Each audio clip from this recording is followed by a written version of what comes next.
na 8 taon.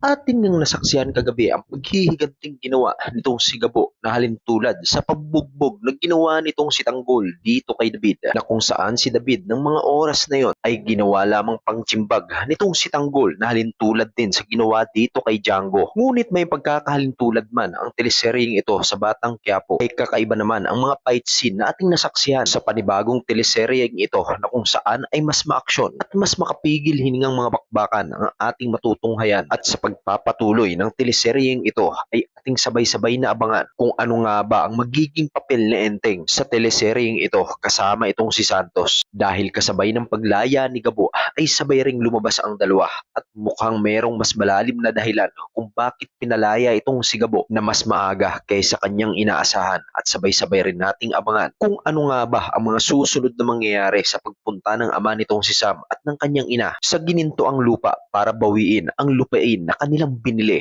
na siyang maaaring magiging tuluyang dahilan para tuluyang mapahamak ang ama nitong si Gabo. Ano kaya ang gagawin nitong si Gabo sa oras na matuluyan ang kanyang ama, at kapag nalaman din niya na ang babaeng humalik sa kanya ay anak ng taong naging dahilan ng pagpanaw ng kanyang ama? Yan ang sabay-sabay nating tutukan at abangan sa mga susunod na kaganapan ng si Gabo. At kung nais mo pa na lagi kang updated sa teleseryeng ito, ay huwag mong kalimutang i-like ang ating video. Sabayan mo na rin ang pag-subscribe at pag-hit sa ating notification bell para lagi kang nauuna sa teleseryeng ito. Salamat!